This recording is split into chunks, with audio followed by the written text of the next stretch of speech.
How's everybody out there doing? This is Duane Fletcher with Fletcher Community Media.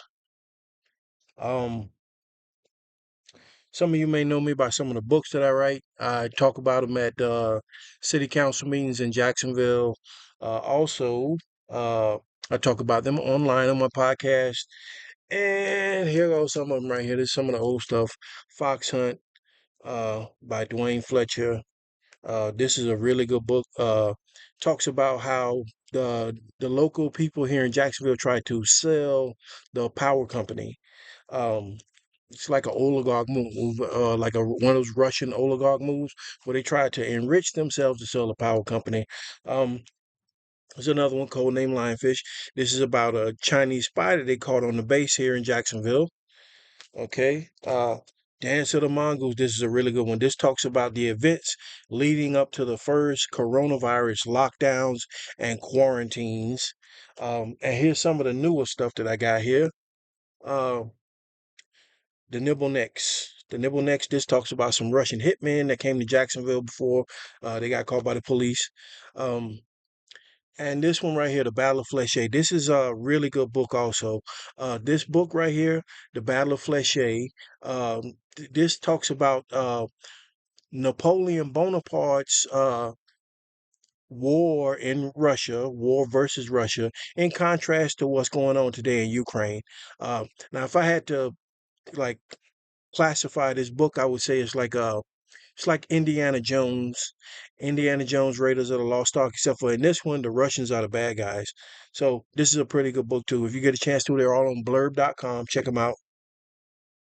And of course, I want you guys to check out this series that I have here, The Black Hand and The Black Hand Act Two, The Child in the Storm. This is a really good book series, and there's a third one coming out. The first one just talks about an alleged tennis pro that doubles as an assassin for the KGB, for the Russians. This is a really good book, and this is part two of it. The Black Hand Act Two, The Child in the Storm, where basically these alleged assassins are still up to no good in Florida. And basically, this book tackles the issues and stuff like that's going on in some of the news now. These are books published under fiction, but I do real research for a lot of it. And I've said before that NATO probably needs to come down here and investigate this some of this stuff because it's a lot of confusion that's being launched from Florida at the rest of the country. I talked about this before. They've had 9/11 hijackers that they've trained here in Florida twice, not once but twice. The second group of them, they didn't make it out of the training facility. They ended up getting in a shootout on the military base in Pensacola while they were being trained to fly and stuff like that. Um, uh, where'd that come from? Florida. There's also this stuff about the New York Open last year, 2023, where Governor DeSantis uh, wanted this tennis player to come to play, and so he repealed the COVID restrictions so that this tennis player and his fans could come and play tennis and all this stuff. And everybody got sick at the tennis match. And where'd that come from? Florida. Also, there's this stuff about the election. Uh, Somebody stole the election. Come on, man, let's get him, man. Somebody stole the election, and that turned out to be a big ass lie. Where'd that come from? Florida. So basically, like I said, NATO or the United Nations probably need to get their own investigators together because a lot of the law enforcement down here in Florida is heavily part of the Republican Party, and so I would imagine that NATO or the United Nations needs to get their own investigators to investigate some of this stuff because it's still going on. Now, before I get into the uh the podcast, there's one thing I want to say that's going on here and it has to do with Texas. Okay, the people in Texas right now are experiencing a very bad power outage. Some of you may have heard me talk about this before on previous podcasts. Okay, now been hit by a bunch of storms, and basically it knocked the power out. So the people in Texas are, they're, my heart goes out to them. But this is what the problem is. Okay, listen closely, and because I've said this before, but apparently it's still happening, and they need to pay closer attention to this. Okay, um, somewhere along the line, some of the politicians here in Jacksonville, they learned uh, they learned some moves from these Russian guys that they got here in Florida, like a Russian oligarch move, and they decided that they wanted to sell the power company. They wanted to sell the power company and enrich themselves. I think on the low end it was worth like $9 billion or something like that, which means that they would have had 900 million to to divvy up between themselves, the conspirators that wanted to sell JEA. Um, this book talks about the first time that they tried to do it, because they tried to sell it twice, and the second time the feds got them. Okay, so but it's a public utility. It's for the people, and the the only thing that these people see is how to enrich themselves. They don't see the dire consequences that goes along with if you sell your natural resources to a private company. They don't see that part. Now, you want you want to see that part? Look at Texas. Just look at what's going on in Texas. Just look at what's going on in Texas and you can see that part. Okay? So I'm gonna pull up a couple of pictures here. Power outage in Texas. Hold on. Flights from Jack. Power outage in Texas. According to Wikipedia, Hurricane Beryl made landfall near Matagorda, Texas Okay, on so July 8, 2024, okay, causing so at there's least 22 basically deaths due to strong winds and heavy rainfall knocking over trees and causing drownings. like a huge power outage in Texas. And they're saying it's because of the hurricane and stuff like that. And there's flooding and the power's out, there's down trees, the usual stuff. The usual stuff that goes along with, I don't know if you can see the screen. Okay, but there's down trees, there's some flooding, and you can see that's a really good picture of one of their telephone poles being knocked down. But you don't have to take my word for it. Look it up for yourself, okay? Um, there is a lot of damage in Texas because of the hurricane. So basically the power's out. Okay, now because uh the people in certain people in Texas sold their power companies, they're not connected to the national grid anymore, which means that when there's disasters, they have to fend for themselves. And normally they will be getting mandatory help from other power companies in other states, which means that another power company in another state can send in uh, extra linemen to restore the power. They could send in extra equipment to lift the linemen into the air to restore the extra resources like cable and stuff like that to string on the lines once they get the telephone poles back up and stuff like that. So they're not connected to the national grid, and they have a private owner for some of these power companies. Now, uh, I would imagine that basically this is they probably learned this little trick from some Russian guys. There's apparently, come to find out the Dallas Mavericks is owned by the Russians. And then there's another issue about uh a fake website called the Houston Chronicle or the Houston Times or something like that that's owned by some Russians also. Um, but but apparently there's some Russians in Texas, and they whoever the politicians are there, they must have learned this move from them. They enriched themselves and now they're gone, and now they're stuck with all of this damage. So basically, they're not hooked up to the national grid anymore. Let me see if you can see that. They're not hooked up to the national grid anymore. So but they're stuck with this damage, and they need bulldozers, they need backhoes to clear the roads, they need extra chainsaws, they need extra wood for telephone poles, they need extra cable to put on the line once they get it up. They need extra linemen to get up there on top of the telephone pole and string it up. They need extra equipment truck to lift the linemen into the air. And basically, they don't have it because they're cut off from the national grid. Now, I have a suggestion because here in Florida, we dodged a bullet. Basically, you know, they, this would basically would have been going on in Florida.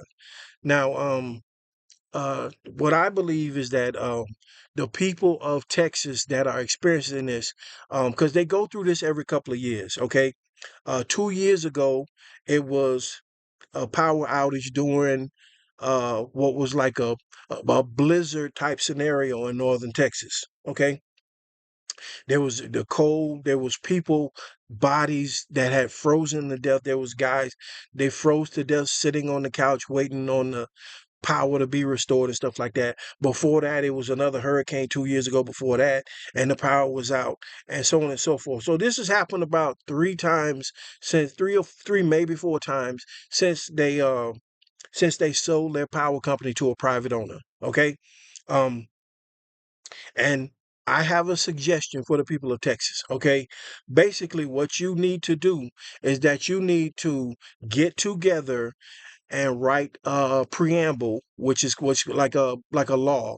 That's what that is. It's like a bill before it becomes a law, and you need to get your politicians to uh, either buy the power companies back from the private owner, or either make the current power company that you have there make them pay some money to reconnect to the national grid.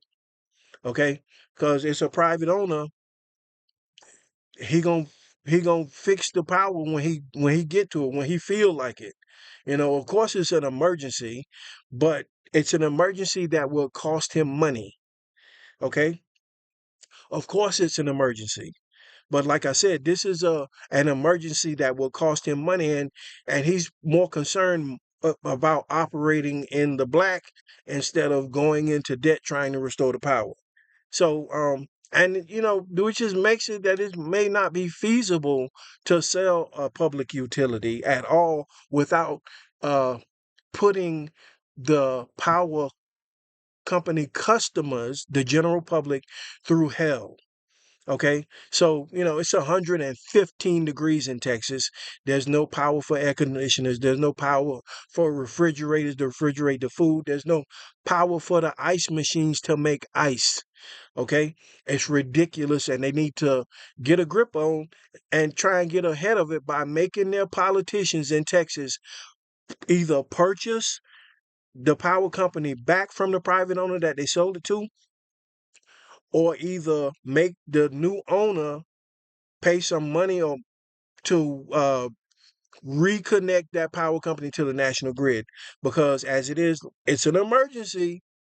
The power's out, but it's an emergency that's going to cost him money. Whereas normally, if it's a public utility, um, he would have extra assets coming in. Right now, they're probably operating off of donations from other power companies and other states and stuff like that. Donated power, donated equipment, donated personnel, and stuff like that. But they need to be reconnected. So it's a mandatory thing to get the power back up and running.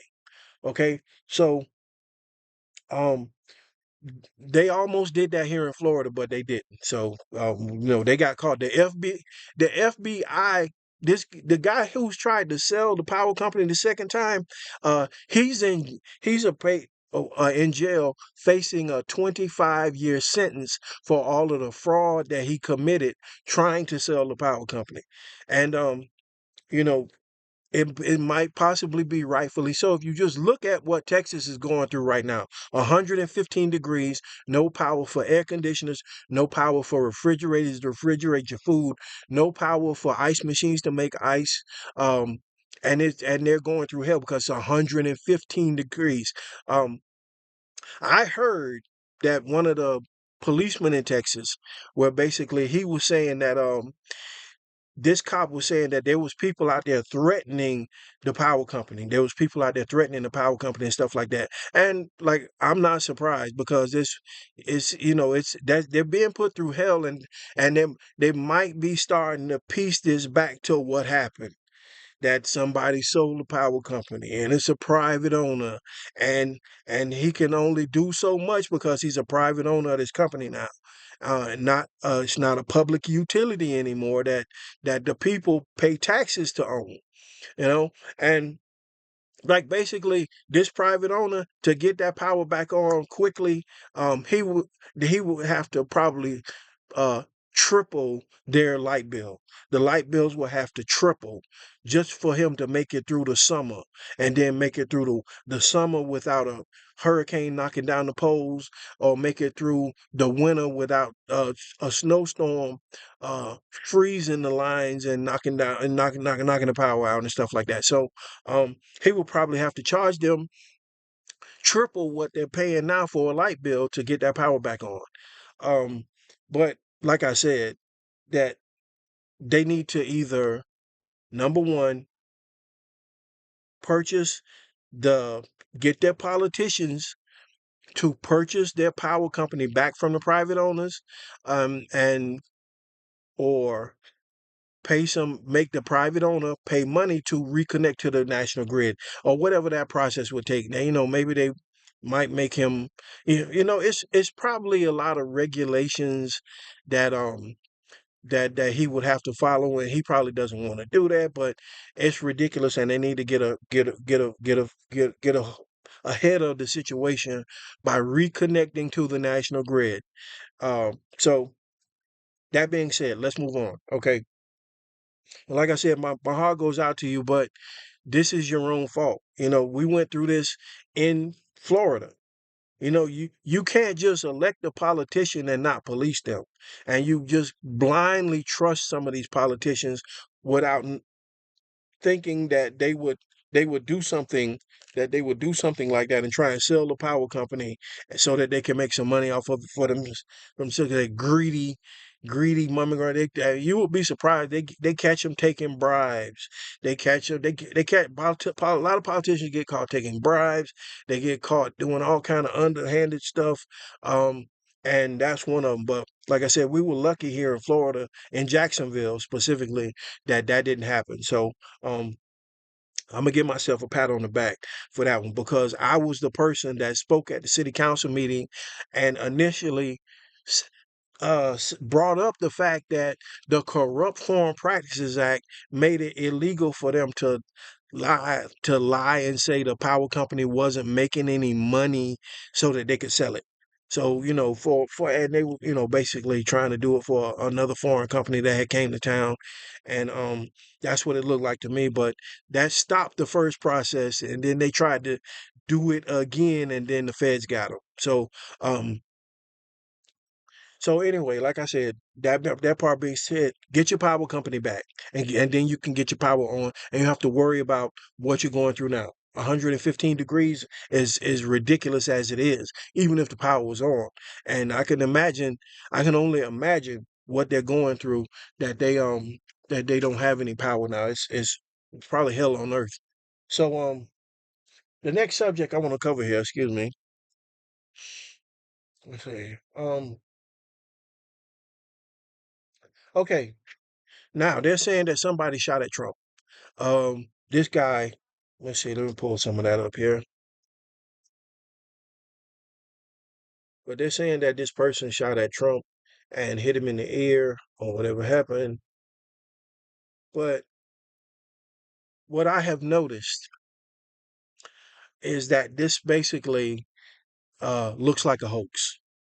Okay, it could possibly be a hoax. Um, and it's just a matter of who's behind it. It possibly could. I'm not saying it's a hoax. It's fake. Get a grip. Okay. But these are the same people that basically was telling a lie, talking about somebody stole the election 5 minutes ago. Okay. and they were saying that somebody stole the election from them, and they had all these people scrambling around, running around here and there saying, "Oh my God, I heard this and I heard that and I saw this and I saw that," and it was all fake. That they were making it up stuff so they could get Trump back in power. Um, so let's see, person that shot at Trump, and it was sad too because it's like a, I don't know if they got any pictures of it. What's his name? Crooks, Thomas Crooks. But I mean, this guy that they have on here, Thomas Matthew Crooks, Trump shooter. Okay, let's get a picture of it. So basically, I don't know if y'all seen this or not, but this dude, I'm not gonna say that he looks kind of slow, but he's got that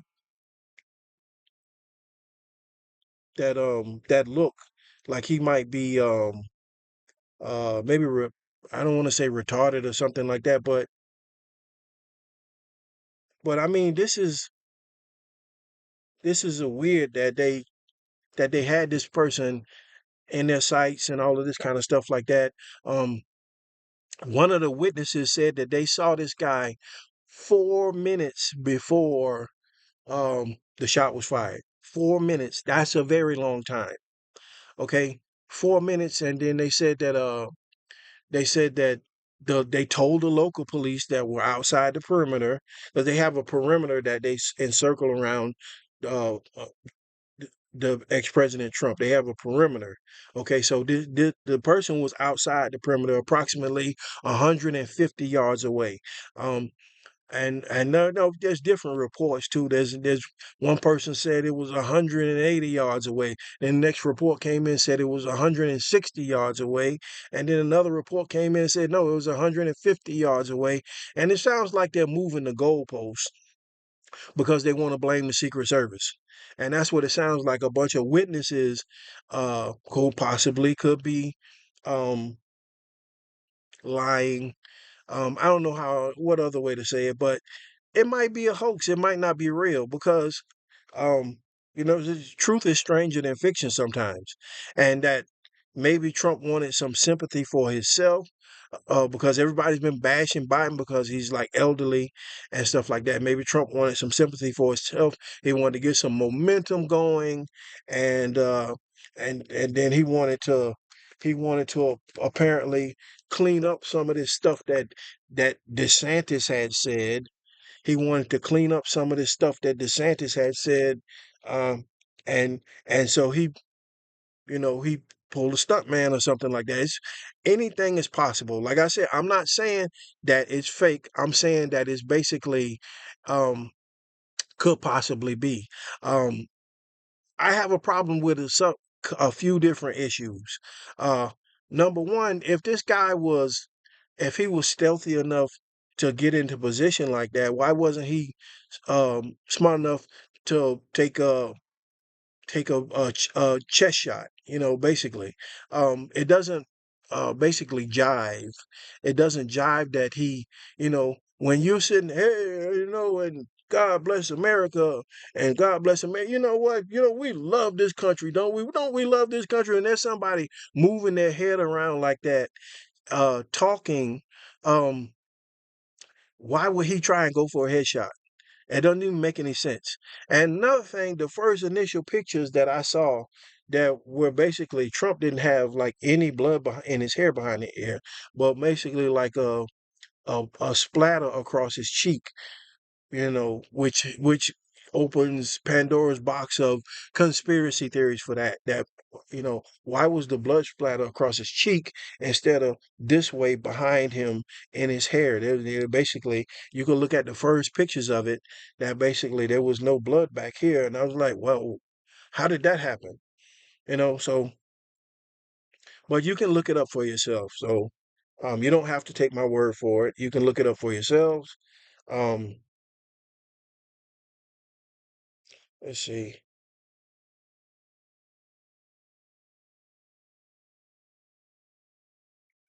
Let's see over here. Oh, see one of the good ones. But there's basically,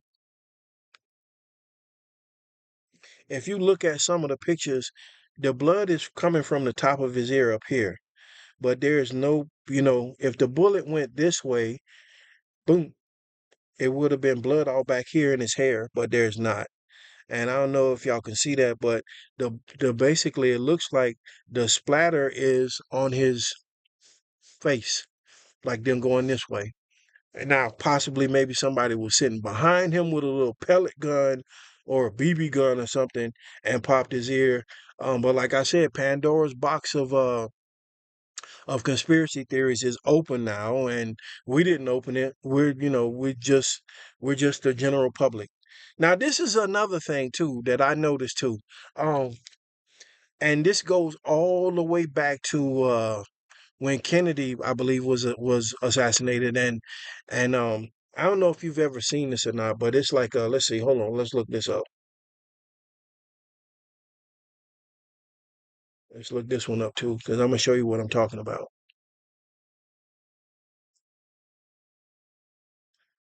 John Wick ending scene. Okay, so John basically, Wick ending scene. there's a clip from John Wick on here, and basically, it's the end of the movie, the first John Wick movie. You killed a man on company grounds, Jonathan. You leave me no choice but to declare you excommunicado. But let's see what's your. Then why am I not dead? I am so sorry. But this is your life is now forfeit. This is a what's called it right here. Now watch this. Then why am I? The crowd that's standing right there behind him is going to stop suddenly and look at him. Watch this. Watch this. The whole entire crowd that's in the park, they stop suddenly and look at him. Now, basically, um, what this alludes to, what this alludes to, is that basically the Russians, who John Wick worked for in this movie, when they do these operations or they kill somebody or they're thinking about killing somebody, that they flood that area with fake witnesses, and basically what they do is they send the cops in the wrong direction. Now, um, if you get a chance to, I want you guys to look this up. There's a free preview of this book right now. It's called The Nibblenecks. The Nibblenecks. Now, in the Nibblenecks, the first part of the book talks about Egypt, 25 BC, 2500 BC in Egypt. Okay, now in 2500 BC, this group of people were building a pyramid. Okay, this is a book that I wrote. Okay, The Nibblenecks. Okay, now basically in the book, in my book, because I wrote about, because this stuff goes on for real, just like you saw in the John Wick movie. It goes on for real. They do it on the street. I've seen them do it before. Up at McDonald's down the street, when there was an issue about one of the guys that worked at McDonald's was killed by some Russian guys, and they started sending in these crowds of people um, to basically look for his brother and stuff. So now let me show you this. Now, this book talks about the original first parts of it. Now, 2500 BC, by my personal conspiracy theory calculations, around 2500 BC, they were building the pyramids. One of the overseers, one of the pharaoh's guards, he whipped a man to death. He whipped a man to death, and he whipped one of the slaves to death, and the stonecutters, who were like the hierarchy of the slaves back then, the stonecutters, they became angry with this with this guard.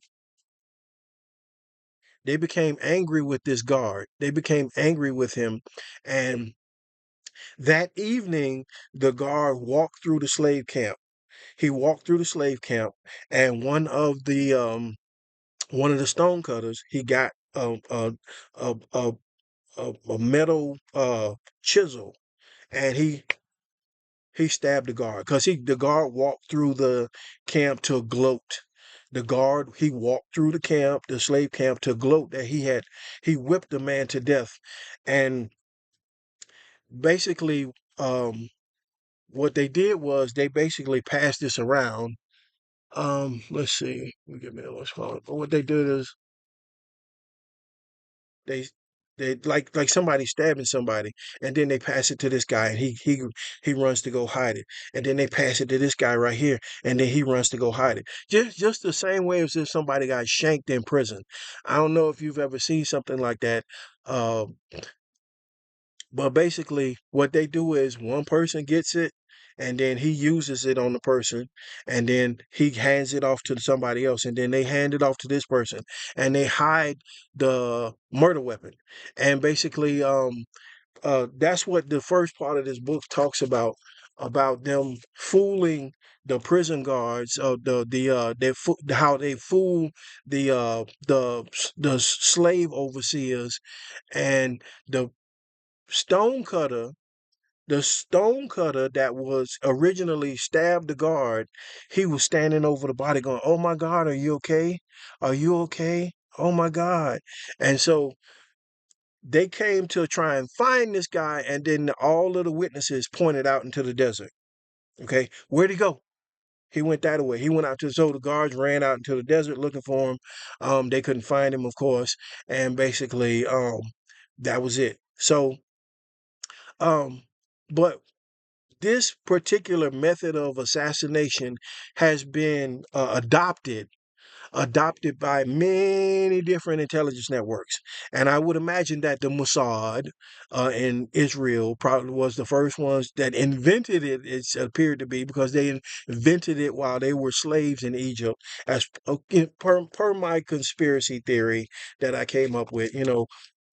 Um, and uh, and then it was adopted by other intelligence networks. So this might be. There's a crowd of people that say they saw this and they heard that, but there's no blood behind his ear. All the blood splatters going on his face. Um, they say they saw this and they heard that, but it took 4 minutes to get this guy, and they keep moving the goalpost, saying the next thing they'll say, well, it was 100 yards away. It wasn't first they said it was 180, 160, then 150, and they're moving the goalpost closer and closer because they want to blame the Secret Service. um and that's probably another bunch of baloney. And these are witnesses. Now, possibly they could be fake witnesses, because when uh operations like this, they use fake. I remember one time, I'm gonna give you a good example. Crime Stoppers in Texas. Crime Stoppers in Texas, they basically they had to get a team of lawyers together. They had to get a team of lawyers together and fly to Jacksonville, Florida. And they've had to file a lawsuit against this one policeman that worked for JSO, Jacksonville Sheriff's Office, and he had this group of fake witnesses that he would send them out. He would give them a file. I need you to go follow this guy around, and then come back and tell me that you heard such and such and such. And then they split the reward money, $1,000 here, here and there. Basically, it's like $1,000 a pop for different crimes and stuff. So this one policeman, he had this group of fake witnesses that will go out and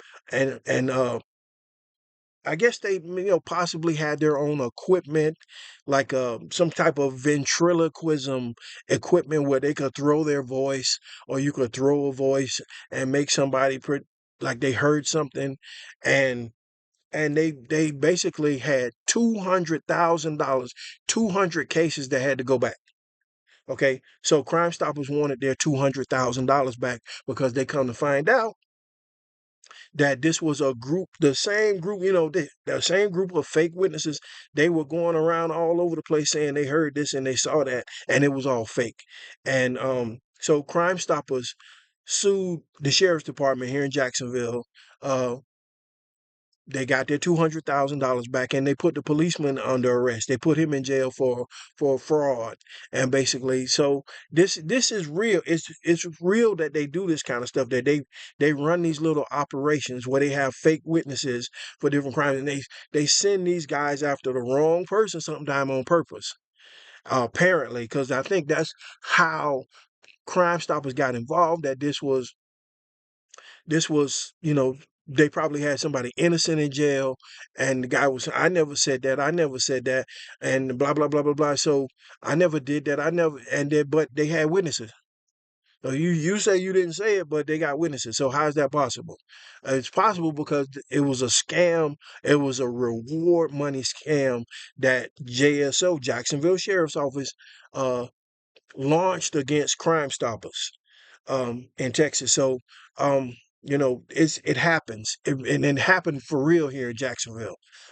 So um, you could possibly be dealing with a crowd of fake witnesses, and it may be some of them, they want to make themselves popular, and they just going along with the rally, and some of them are diehard Trump supporters that they believe that somebody tried to kill Trump, and the bullet just barely missed him, and now he's their Jesus. He's their Jesus now because the bullet barely missed him and scraped his ear, and all of this kind of some of those people, they want to believe stuff like that. And then, of course, you have some people that could possibly be planted to make up stories. And start fake investigations after the wrong groups of people because they're trying to get some sympathy for the Trump campaign. I mean, He's he just got hit with 34 felonies in New York. He's got he's going to be sentenced for Georgia, and come to find out, there's another case in Michigan, and there's another case in Arizona that he hasn't been indicted for yet. Okay, so the guy has basically been has been he's covered in mud. He's covered in mud, and and this possibly could be some type of ploy to get people to be sympathetic towards the Trump campaign or something like that. Me personally, I'm a conspiracy theory guy, so I'm not going to count anything out. I'm not, because the first footage that they showed, they didn't show the guy moving around. They just showed somebody sitting on the thing and all this kind of stuff, and sitting on the roof. And but it's a lot of different questions that need to be answered, and you know, but it is what it is. So um, it might be fake, it might be real. Um, the fact that it just nicked his ear kind of sounds kind of fantastic. Um, and like I said, hey man, don't we love this country? Yeah, yeah, we love this country. Don't we love this country? Yeah, hey man, go ahead, look what you talking about, man? We love this. Don't we love this country? The common sense of it is that somebody would not take a headshot when the guy's moving his head around and talking like that. It's just kind of weird and kind of off. So basically, it might be fake. It might be fake. It might be a hoax for them to try to get sympathy, and maybe possibly he tried to clean up some of this stuff that DeSantis had been wallowing in. Uh, Governor DeSantis was wallowing in some of this stuff like a dirty pig. And it's just, it is what it is at this point. So if y'all get a chance to check out this series, because now there's going to be a part three to this, the Black Hand, about the tennis pro that was working as an assassin for the Russian KGB. Then there's the Black Hand Act 2, The Child in the Storm, talks about the same group of people basically uh, uh, regrouping and going after more targets and stuff like that. In this book, they were plotting on the president. And this book right here, they were plotting on the vice president. And this is a really good action novel series. And now there's going to be a part three. The Black Hand Act 3 is going to be coming out soon. I think I'm going to wait till like Wait till like the what's going on with like some of these investigations that's going on, because you want to give a fair assessment, and you don't want to just come out with some weird conspiracy theory. Because I know when I first started talking about when the first time they tried to sell JEA, they called me crazy. Oh, we don't need to be listening to no cockamamie conspiracy theory. This what the this what the, the mayor said about some of the stuff. "Look, I don't need no cockamamie conspiracy theories in here." And and 5 years later, the FBI is raiding the warehouse that I was talking about in this book and stuff like that. So but it took 5 years. So but you know what I'm saying? Some of this stuff that people like myself say might sound crazy, but like I said, they called me crazy about this one. But fast forward 5 years later, the FBI is and I want to clarify something too. I don't believe the uh FBI found any spy equipment, or maybe that might be what they was low key looking for. But I think had to do with some type of fraud that this company was committing. Some type of fraud, and plans to commit more fraud that had to do with them getting uh, a regular check from FPL and JEA, the power companies here in Florida and stuff like that. So there was some type of fraud or something like that, and they weren't necessarily looking for spy equipment. Um, but I just want to run that as like a disclaimer. So, like I said, it just recently happened not too long ago. So, hopefully, they'll discourage them from doing uh, the stuff that they were doing. Now, um, but I think I'm gonna wait until like the federal investigation's over, because the FBI is investigating it, and wait till then you give a partial. You don't want to give a partial assessment of what's going on, or what just what you think. I don't want to write just what I think. I want to give a fair assessment of other things that's going on. Okay, so that's about it for right now. And let's see. Okay, so um one other thing too. I want to say my heart goes out to President Biden. Also, President Biden is having a tough time right now. President Biden is having a very tough time right now, where basically he is down with COVID, and it's affecting his motor skills and his speech. I know if you ever had the flu before, this is like 10 times worse than the flu sometimes. And it has claimed a lot of lives in America and all over the world. But President Biden has came down with COVID, and it's giving him a really tough time. And basically, the slurred speech and stuff like that, as probably one of his one of his reasons that he has backed out of the election. So President Biden is not going to run for reelection. President Biden is not going to run for reelection, and he basically has endorsed Kamala Harris, his vice president. Now, I want to say congratulations to Kamala Harris. Uh, First, off rip. So, um, Camilla Harris, congratulations. She has a chance to be the first black woman president. Um, I don't know. I'm gonna see if I can find this thing right here. Let me see if I can find this newspaper clipping here. I know. I remember back in the day, my aunt was the first black woman to become president of Methodist Hospital here, which was back then. It was a really big deal. This was back in the uh, believe it was the 90s. My aunt was. I don't know if you could see that, but that's me over there in the corner at the computer. That's me right there in sitting at the computer doing ICD-9 CPT-4 diagnosis coding. Um, at my aunt's doctor's office. But my aunt was the first black woman to, and that's my grandmother right there. That's her mother. That's her mother, my grandmother Nan. And let's see, she was the first black woman to become president of Methodist Medical Center back in the day, and this was a really big deal back then, because this is the South, and it's like it's just straight up. There's a lot of prejudiced people here.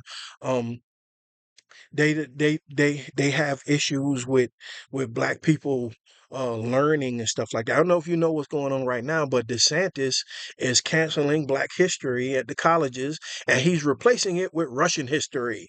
Have you heard about this? I mean, and it's like he's he's using uh blind prejudice towards black people to do these different moves to support his Russian constituents in South Florida. He's got a Russian. Matter of fact, I think he was neighbors with some Russian people in Ponte Vedra Beach. Matter of fact, one of the guys, Igor Makarov, I don't know if you heard about that, but they got a Russian oligarch in Jacksonville that's dodging sanctions and all this kind of stuff. Where basically Florida has refused to to to do to implementing sanctions, but this Governor DeSantis has replaced Black history being taught at colleges and high schools with Russian history being taught. Now, have you heard? Look it up for yourself. Don't take my word for it. But that's what's going on. Um, let's see what it's called. Let me show it to you. Oh, you don't think that I'm lying about this? DeSantis promoting Russian history. So he's teaching the history of communism now instead of teaching Black history, and it's clear and simple that he took the money out of Black history.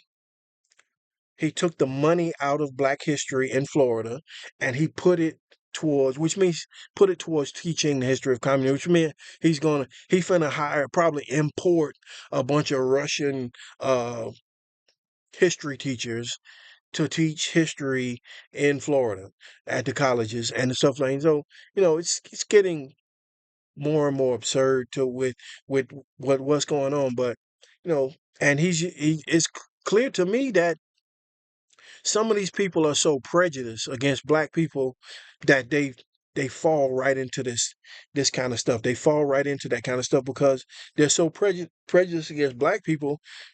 They just want it taken from the black guy. They don't care what he does with it. They just want it taken from the black guy. You know, they don't care what he does with it. So now he's taking the money out of teaching black history, um, and now he's putting the money into Russian history. And now this is the thing for some of these people that deal with this kind of prejudice. If you are that blindly prejudiced, you need to basically reevaluate yourself. Because see, it's another thing that they've been doing here is about these Confederate monuments. Okay. Um, as a Republican, as a hardcore, die-hard Republican, none of them have any intention of saving Confederate monuments. They're lying to you and they're goading you so that they can get votes out of you. Okay, so that they can get support out of you, so that they can tell you a lie and make you raid the Capitol building, so they can make you protest. They're playing with you. Okay, straight up, that's what it is. As a Republican, he has no intention of saving Confederate monuments. It's a toy that he plays with when he wants votes, and and that's what he's doing. That's what a bunch of them are doing. Okay. So some of you that are that blindly prejudiced, you need to pay attention. And just because he's taking something from the black community, don't mean that he's going to do something positive for America with it. Okay. Um, and I say this because uh, he has been neighbors with some of these Russian guys that are dodging sanctions. Um, There's some in Miami that live in Trump Tower too. There was one up here in Jacksonville that lived in Ponte Vedra near DeSantis. And this is him. uh, trying to impress them with stuff like this, like he's teaching communism or the history of Russia instead of teaching Black history now. Um, so like I said, he's trying to impress his constituents or something.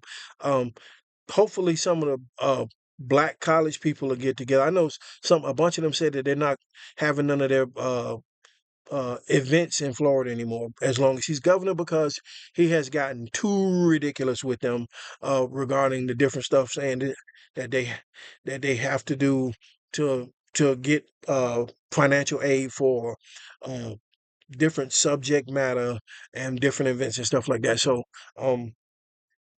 but anyway, back on track. Kamala Harris, congratulations. And what I wanted to go over here because there were some things being said last night on the internet. There were some things being said on the internet last night. I want to go over it here. We're basically find my Twitter account here.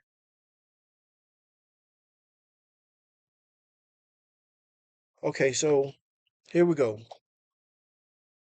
Okay, so basically these people said they said that there was that donors there was going to be a problem with the donors.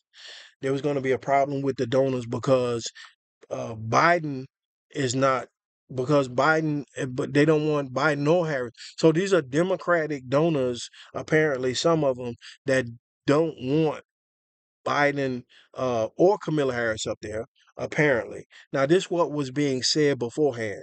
Now, now that Biden has endorsed Kamala Harris, they made 50 million in one day. Okay. Now, this is the thing. This is the thing. This is the thing right here. Okay. Um, they were saying that President Biden has $96 million left. He has $96 million left uh, in his campaign fund, and if she wins the nomination next month in August, she gets it to run for president. And they were saying that that's nothing because Donald Trump has twice that amount in his campaign fund. Okay, so that was the issue. Now, fast forward to yesterday afternoon. In one day, they raised $50 million for the Democrats. One day after Biden endorsed Kamala Harris, he endorsed Kamala Harris. They it's kind of like remember when Donald Trump was up there in office and he did a bunch of stuff for the Fortune 500 companies and lowering their taxes and stuff like that. And everyone was saying, well, if Trump loses to Biden, the stock market is going to crash. Oh my God. Oh my God. If if if uh if Trump loses to Biden, the stock market's going to crash. And guess what happened? The S&P didn't crash. Um, because apparently they had a bunch of people they pumped a bunch of money into the S&P 500 and the S&P 500 never crashed and Biden became president. um, so there's that issue. So not only that, but then they were also saying that there were a bunch of people that wanted an open election process, and I'm pretty sure this is mainly coming from somebody like Fox News or something. I hate to say it, but somebody a news source that promotes Trump, or that news source that's more partial to Trump or something like that, because the Democrats have been coming out in droves to support uh, Kamala Harris. Now, and these are some of the top Democrats. Now, first of all, very influential people. Hillary Clinton has come out to support Kamala Harris. Um, Pete Buttigieg Pete Buttigieg has come out to support Kamala Harris. Um, let's see. AOC, Alexandra Cortez, has come out to support Kamala Harris. Um, Gavin Newsom, who would have probably been a shoo-in to run against her for the presidency. Gavin Newsom, the governor of California, has come out for Kamala Harris. Okay, so that's who would have been probably one of the shoe-ins to run against her. Would have been Gavin Newsom. He's the governor of California. He says he's not running against her. He wants her to be president.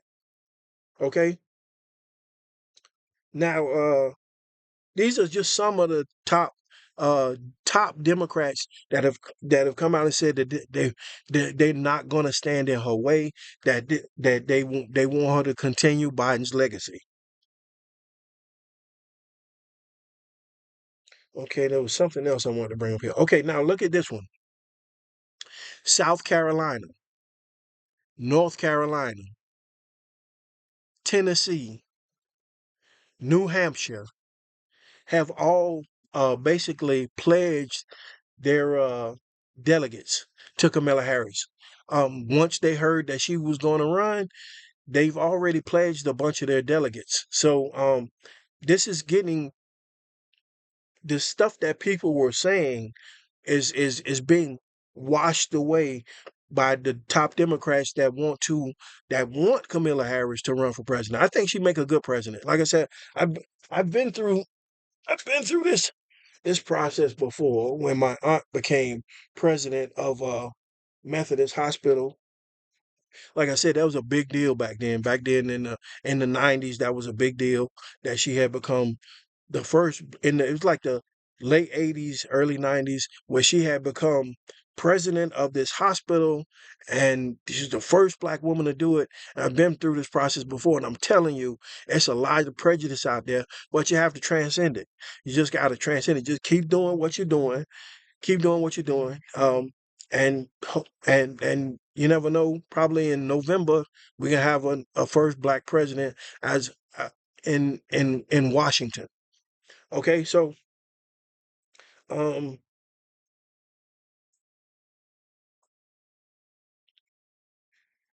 let's see.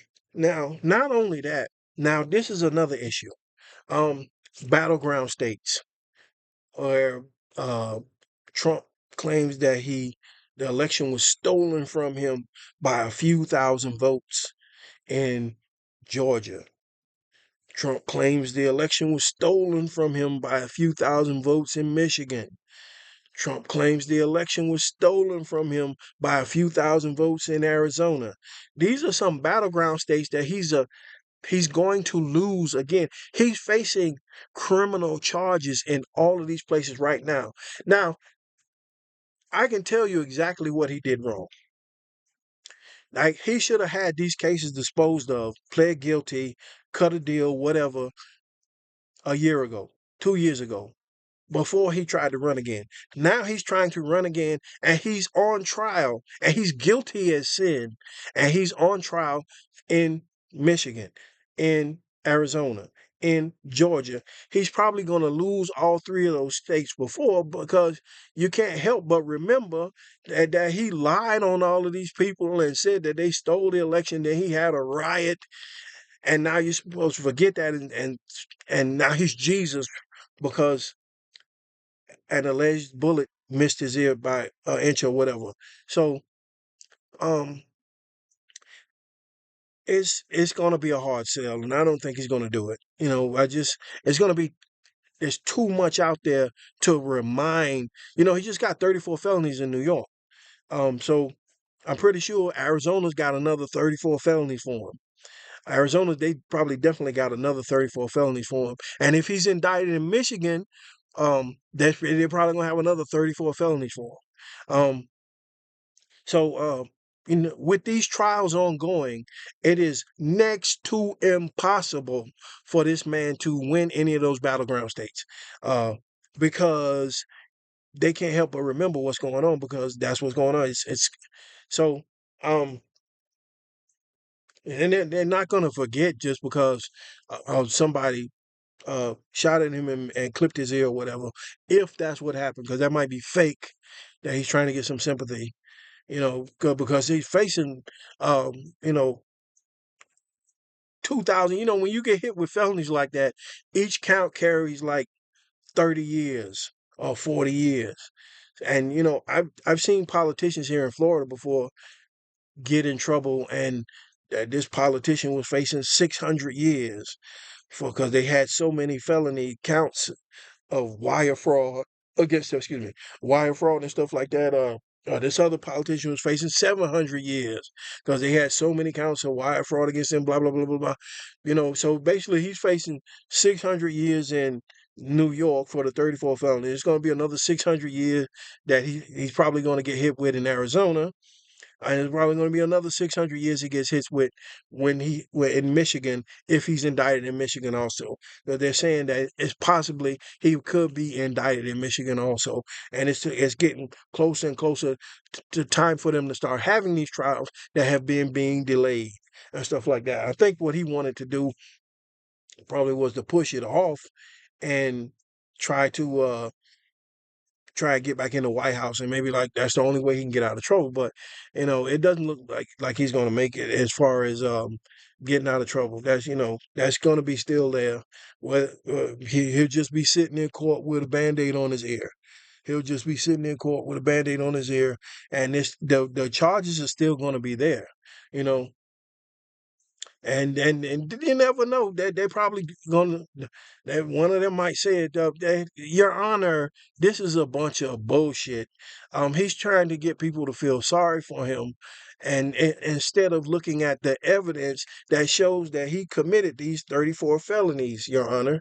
He committed these 34 felonies, Your Honor, and he's trying to get people to feel sorry for him and look away from that. And it's I wouldn't be surprised if one of the prosecutors comes out and says that. But anyway, that's all I had to say today. So, congratulations to Camilla Harris. If you get a chance to pick up some of my books, The Nibblenecks by Duane Fletcher, blurb.com, uh, Fox Hunt by Duane Fletcher, blurb.com, Dance of the Mongoose, Duane Fletcher, blurb.com, Code Name Lionfish, Duane Fletcher, blurb.com. Okay? The Battle of Flechier, The Arrows, by Duane Fletcher on blurb.com, blurb.com, under author name Duane Fletcher. And I'm telling you, you guys got to read this series, The Black Hand, Part 1, and then The Black Hand, Act 2, The Child in the Storm. Um, this is a really good series, and now I got a part 3 coming out, which is going to be the Black Hand Act 3. I don't know what I'm going to subtitle it yet, but I'm sure it should churn along, um, and it'll be out soon. Give me a couple of months, um, maybe up to about 6 months. It should be done because the material is starting to pile up. I take notes and then I write out the chapters and then I start writing, and the notes, and it's already starting to pile up, pile up, pile up. There's a lot of footnotes that's going on. So if you get a chance to check it out, um, the Black Hand, the Black Hand Act 2, and you can read this one free. You can read this one free on Blurb right now. There's a free preview offer. Just click preview. Just click preview, and you can read this one for free on Blurb right now. And look out for part 3 coming soon. blurb.com, under author name Duane Fletcher, DuaneFletcher. And that's all I had to say. And thank you guys for tuning in. And I'm out.